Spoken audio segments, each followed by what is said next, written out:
flashback ya sebelumnya bahwa tidak ada kemajuan sama sekali di pernikahan di upaya Andri untuk bersatu kembali, karena di sidang kemarin itu ada ledek-ledekan lagi dari Andri.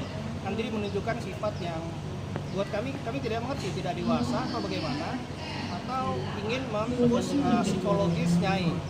Jadi dia mengatakan Nyai ketika sidang itu hantu.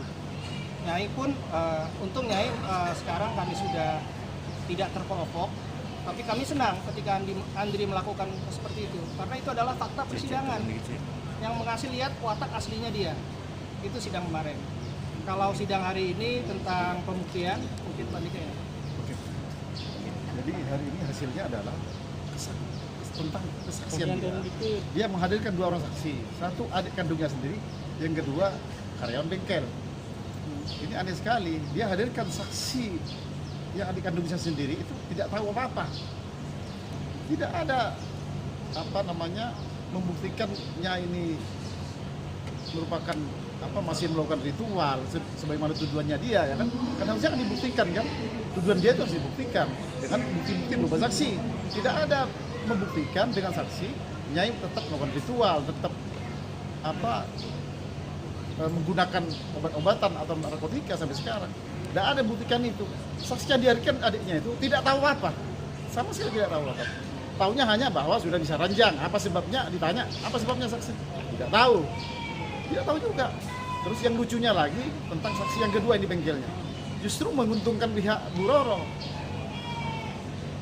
Diterangkan oleh saksi karyawan itu, Muhammad Irfan namanya, di bawah sumpah bahwa yang menggaji tiap minggu dia sama 6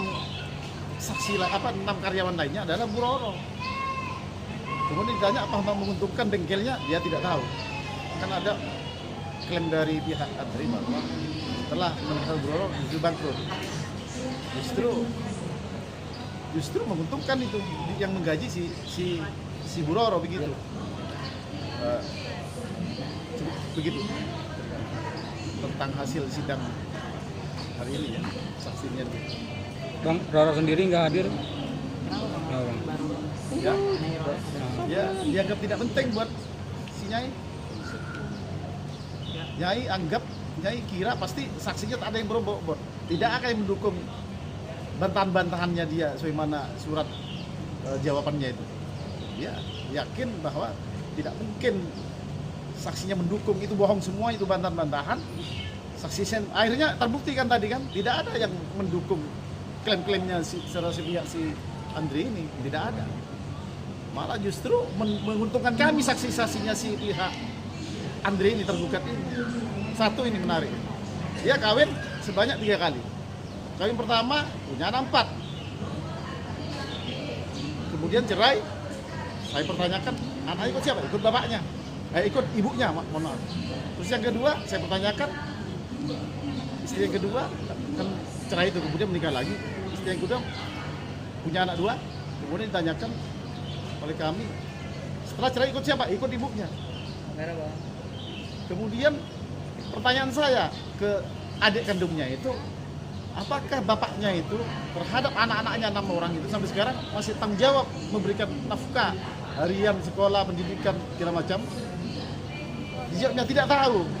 Artinya adiknya sendiri ragu jika kakak kandungnya bernama Andri ini tanggung jawab terhadap anak-anaknya, karena tadi tegas tidak tahu dia, padahal ini adik-adik sangat dekat hubungannya sesuai pernyataannya si adik kandungnya perempuan bernama siapa itu?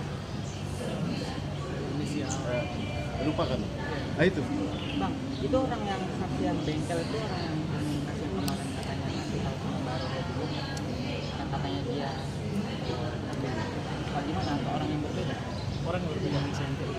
Jadi Pak Andri juga pernah hampir kepergok karena perjanjian berdua kali dengan selingkuhan di bengkel. Andri itu sempat mengumpat di dalam toilet WC. Kamera bang. Jadi ya, Pak Andri jadi sempat kepergok karena berjanjian 2 kali. Pak Andri itu sempat di bengkel itu mengumpat. Jadi untuk tempat selain bengkel itu untuk bekerja juga Pak Andri tempat untuk berselingkuh. Ya, maka itu kami tanyakan apakah dia mengenal atau tidak.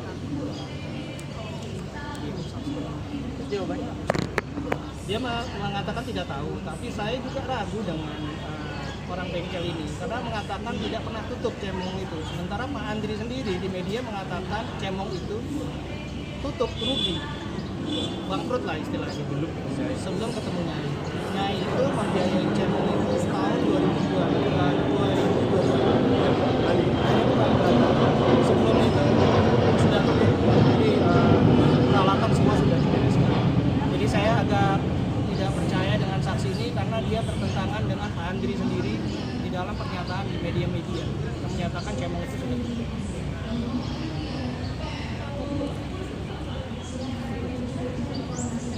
Ya, jadi gini, kami terus untuk memberitahu Nyai agar memberi akses. Kami juga sudah menyiapkan kapan akan bertemu. Tapi dari itu, dari sidang kemarin aja yang sebelum ini, Andri tetap meneror Nyai, mengatakan hantu itu perbuatan yang tidak apa ya, di dalam sidang itu kan kita harus menjaga etika kita, merayu istri kita, tapi kebalikannya. Jadi Nyai tetap takut gitu. Habis dia mengatai hantu-hantu, Pak Andri ingin memeluk Nyai. Nyai di situ takut, dia ngibrit keluar. Itu yang terjadi. Itu yang kondisi psikologi klien kami terhadap